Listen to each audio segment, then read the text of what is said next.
Slow একটু slow.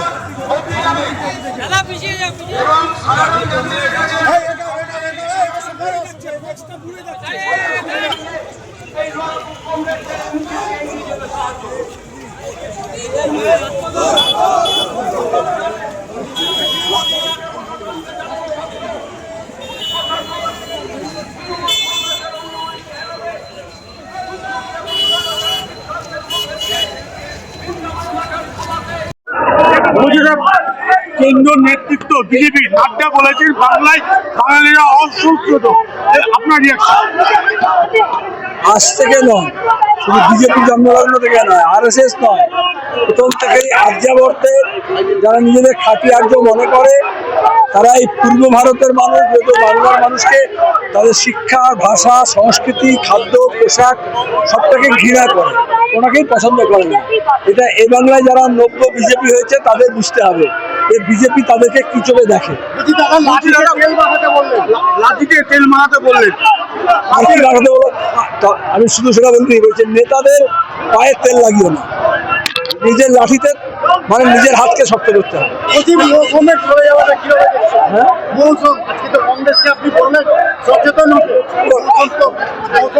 ওর নামেই তো একটা পরিচয় আছে। মৌসুম মানে কি? মৌসুম মানে কি? মৌসুমী বাড়ি তাকে বলে। আমরা বোঝা যাচ্ছে তৃণমূলের বাজার খারাপ আছে। বলছি দাদা, কংগ্রেসকে তো আপনি মঞ্চ থেকে বললেন, কি বার্তা দিতে চাইলেন কংগ্রেস? আমি তো স্পষ্ট বাংলা ভাষায় বলেছি, বিজেপি বুঝবে না, তোমরা বুঝতে পারছো না। আমরা বলেছি সিদ্ধান্তহীনতা নয়, সিদ্ধান্ত নিয়ে সাহস লাগে এবং সেটা নিজেদের নিতে হয়, কারণ মুখাপেক্ষি হয়ে নয়। বলেছি ইতিহাস মনে করে দিচ্ছি। বলছি বিধানসভা থেকে কি কংগ্রেস কি চাইছেন আপনার সঙ্গে? আমাদের সিদ্ধান্ত স্পষ্ট, বিজেপি তৃণমূল সব মানুষকে আমরা বিজেপি তৃণমূল বিরোধী শক্তিকে এক কাজ করতে বলছি। তৃণমূল সরকার, রাজ্য সরকার, অপদার্থ শামশেরগঞ্জে দাঙ্গা হলো কে দায়িত্ব?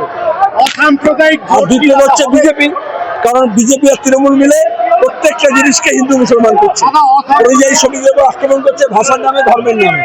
আর এখানকার পুলিশ অপদার্থ, শুধু কৃষি ভাইপোকে পাহারা আর কিছু করতে পারে না। অসাম্প্রদায়িক জোট কি হবে? হুমায়ুন কবির তো বলে বামপন্থীরা যা করবে সবসময় সাম্প্রদায়িকতা বিরোধী হবে। হুমায়ুন কবির জোটে সামিল হওয়ার কথা বলে বামপন্থীরা সাম্প্রদায়িকতা বিরোধী জোট করবে বিজেপি তৃণমূলকে হারানোর জন্য। আর তারা সবাই আসতে পারে যারা অসাম্প্রদায়িক। কংগ্রেসকে যদি ভোট আসে, কংগ্রেসকে কতগুলো যদির কথা নদীতে ফেলে দেয়। কি সম্ভাবনা এই সরকার বাংলায়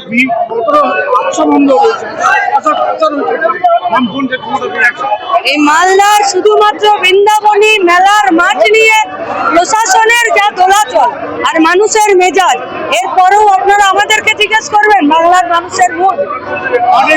অনেকদিন পর এত লোক হয়েছে। না না, বহুদিন ধরে এত লোক হয়। এত লোক হয় বলে তৃণমূল পশ্চিমবঙ্গে পঞ্চায়েতে লুট চুরি করে প্রশাসনকে নামিয়ে, বিডিওকে নামিয়ে। দিদি বলছেন এবার বিধানসভায় দাঁত ফুটাতে পারবে? দাঁত তো ফুটে আছে, তবে না পঞ্চায়েতে ব্যালট পেপার চিবিয়ে খায় বিডিও। দাঁত ফোটেনি, পঞ্চায়েতে তো গাদা মেম্বার আছে। রায়েরপুর পৌরসভা নেই। রাজ্যের মুখ্যমন্ত্রীকে তৃণমূলকে জিজ্ঞেস করুন যে তারা সিপিএম কে ভয় পাচ্ছে কিনা, প্রশাসনিক মিটিং এ ডাকে না। পশ্চিমবঙ্গ মানে অসাম্প্রদায়িক জোট, পশ্চিমবঙ্গ ভার্সেস সাম্প্রদায়িকতা।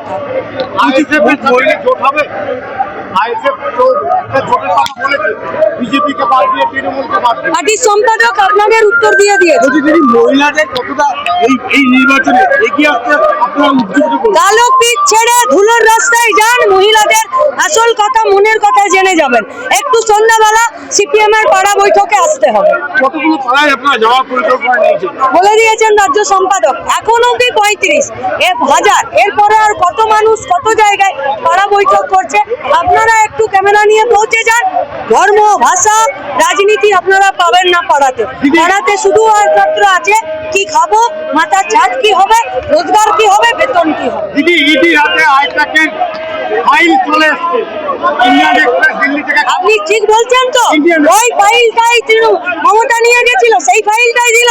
তাহলে সাক্ষী আপনাকেই থাকতে হবে। না এরকম পেয়েছে এই জ্ঞানেশ কুমার জন্মানোর আগে থেকে ভোটার লিস্টে মানুষের নাম আছে।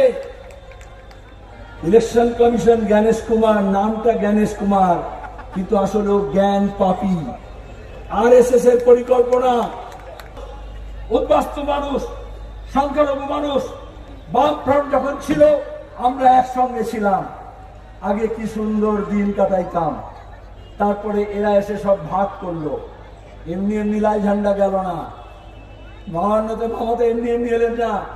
এই কংগ্রেস দল নিজের কাঁধ দিল 2011-তে, সেই কাঁধে ভর দিয়ে মমতা ব্যানার্জি রাইটার্সে উঠলেন, তারপরে রাইটার্সও ত্যাগ করলেন, আর তৃণমূল বিজেপিকেও ত্যাগ করলো। এখন যদি কংগ্রেসের শিক্ষা না হয় তাহলে কবে শিক্ষা হবে আমি জানি না। কারণ মমতা ব্যানার্জি যে মই ধরে গাছে ওঠেন, গাছে উঠে প্রথমে লাত মেরে সেই মইটাকে ফেলে দেন। যারা পুরনো তৃণমূল, আদি তৃণমূল, তাদের অবস্থা একই হয়েছে। কিষণজির কি অবস্থা হয়েছে দেখেননি? বলেছিল মমতাকে জেনে গেনে প্রতিনিধি হিসেবে মুখ্যমন্ত্রী দেখতে চাই, তারপরে মমতা ব্যানার্জি তাকে খুন করেছিলেন। পরিষ্কার আমি বলছি, খুন করেছিলেন। সাহস থাকলে তদন্ত করুক।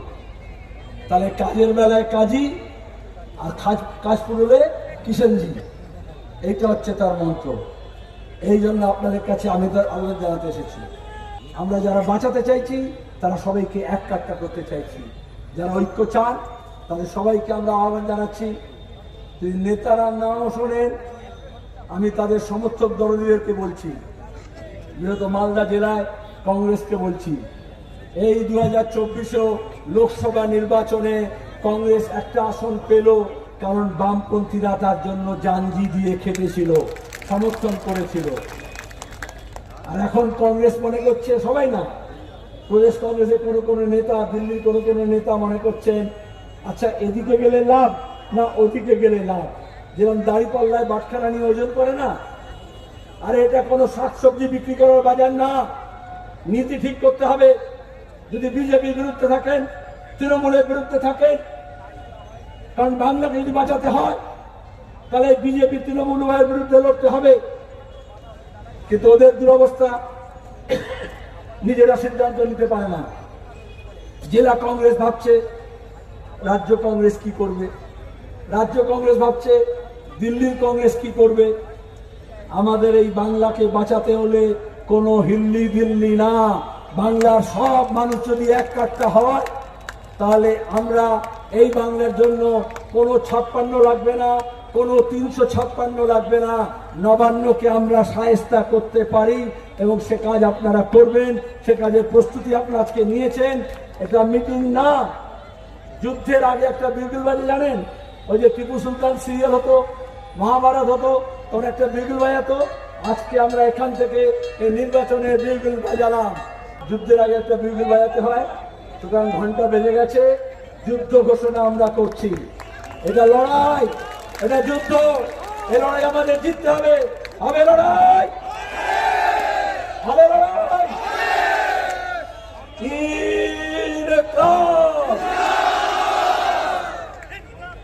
অবস্থা হলো আমাদের, এই যে বৃন্দাবন ছেড়ে এখানে বৃন্দাবন ছেড়ে আমরা আসিনি, আমরা রাস্তাতেই ছিলাম, রাস্তাতেই আছি। কেন প্রশাসন কি ভয় পাচ্ছে, সরকার কি ভয় পাচ্ছে আপনাদের? চুরি করলে ভয় পাচ্ছে। এই যে আজকে আপনাদের হাইকোর্টও হলো না, এখানেও হলো না, এরপর আপনার টার্গেট কি? মমতা ব্যানার্জি ইডির তল্লাশি চলাকালীন ফাইল নিয়ে বেরিয়ে যাচ্ছে। রাজ্যের পুলিশ তৃণমূলের গাড়িতে চেপে মুখ্যমন্ত্রীর অর্ডার পালন করছে। সেই রাজ্যে বিডিও পঞ্চায়েতের ভোটের ব্যালট পেপার চিবিয়ে খায়। বিএলআরওর অফিসে আপনার জমি নিশ্চিন্তে বেমালুম আমার নামে হয়ে যায়। এই দালাল প্রশাসনের কাছে আপনি আর কি আশা করেন? সিপিআইএম রাস্তাতেই ছিল, সিপিআইএম রাস্তাতেই আছে, সিপিআইএম রাস্তাতেই থাকবে। বিধানসভায় যাবে না? বিধানসভাটা রাস্তার জন্য, বিধানসভার জন্য রাস্তা নয়। রাস্তা আছে বলে বিধানসভা আছে, রাস্তা আছে বলে পুলিশ আছে। কারণ রাস্তা থাকবে না, মানুষ থাকবে না, বিধানসভা থাকবে না, পুলিশও থাকবে না। রাস্তা আছে বলেই মানুষ আছে, মানুষ আছে বলে বিধানসভা আছে। এই রাস্তা করা, এই রাস্তাটাই করে দিচ্ছে প্রশাসন, এই রাস্তাটাই করে দিচ্ছে নাকি প্রশাসন? প্রশাসন এই রাস্তা করছে, তাহলে বোধহয় আপনি ভিডিও পানিশেবল ট্রান্সফারটা দেখেননি, যে ছাগলের মতন ব্যালট পেপার চিবিয়ে খেয়েছে।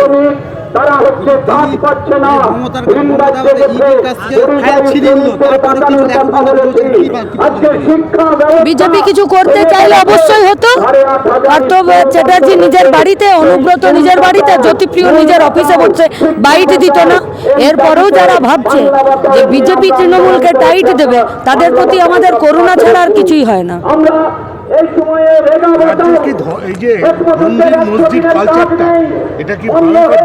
কালো পিঠ ছেড়ে গ্রামের ধুলো মাখা মাটিতে যান।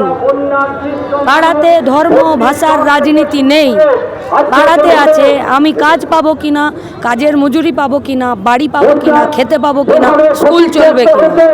টিভির পর্দা আর কালো পিচের রাস্তাতে, যেখানে বিধায়করা হেঁটে বেড়ায় আর টিভিকে মিডিয়াতে বাইট দেয়, শুধু সেখানে ধর্ম আছে, পাড়াতে ধর্ম নেই।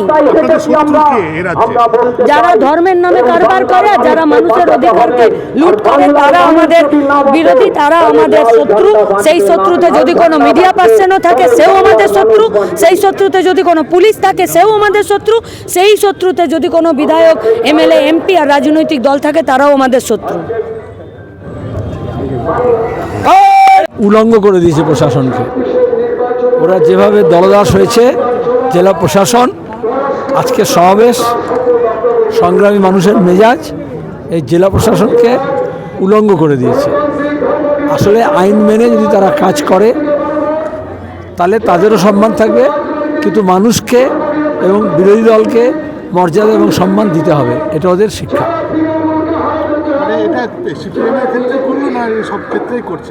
সেটা তোমরা বলতে পারবে। মমতা ব্যানার্জি মালদা এটা বলা, এই প্রশ্ন করাই অন্যায়। যখন মমতা ব্যানার্জি সরকার এসেছিলেন 2011-তে, সেই 11 আগস্টে মালদায় RSS প্রধানের সভা ছিল, আর ইংলিশ বাজার পুরসভা তৃণমূলের ছিল। আর একই দিনে হুগলি জেলায় বুদ্ধ ভট্টাচার্যের মিটিং ছিল। মমতা ব্যানার্জি প্রশাসন হুগলি জেলায় জেলা প্রশাসনকে দিয়ে বলেছিল আইন শৃঙ্খলার সমস্যা হবে, বুদ্ধ ভট্টাচার্য সভা করতে পারবেন না, ক্যান্সেল করেছিল। আর মালদায় ইংলিশ বাজার পুরসভা এবং সরকার মন্ত্রিসভা মিলে লাল কার্পেট বিছিয়েছিল RSSের সভা করার জন্য। জলের ব্যবস্থা থেকে থাকার ব্যবস্থা সব করে দিয়েছিল। তাতে পরিষ্কার সবার জন্য নয়, CPIMকে শেষ করার জন্য বিজেপির কাছ থেকে বরাত নিয়েছিল মমতা, এবং প্রশাসন সেই কাজটাই করছে।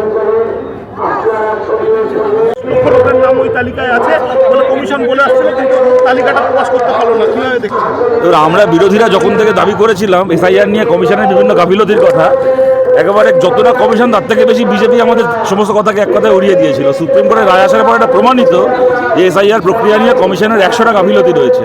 কিন্তু কথাটা হচ্ছে, কমিশন এই রায় আসার পরেও নির্দেশ দিয়েছে পুলিশকে, যেরকম মুর্শিদাবাদের পুলিশকে নির্দেশ দিয়েছে মনিরুলের বিরুদ্ধে FIR করা, দেওয়াই উচিত, সব ঠিক আছে। কিন্তু যে সুপ্রিম কোর্ট নির্দেশ দিয়েছিল আইন শৃঙ্খলার প্রশ্নে পুলিশকে দায়িত্ব নিতে হবে, সেই সুপ্রিম কোর্টই আবার কমিশনকে একাধিক নির্দেশ দিয়েছিল ডকুমেন্ট নিয়ে তার রসিদ দিতে হবে, ডিসক্রিপেন্সির তালিকা টাঙাতে হবে। তো কমিশন তাকে দেওয়া নির্দেশগুলো পালন করবে না, আর অন্যকে বলবে তার নির্দেশ পালন করতে।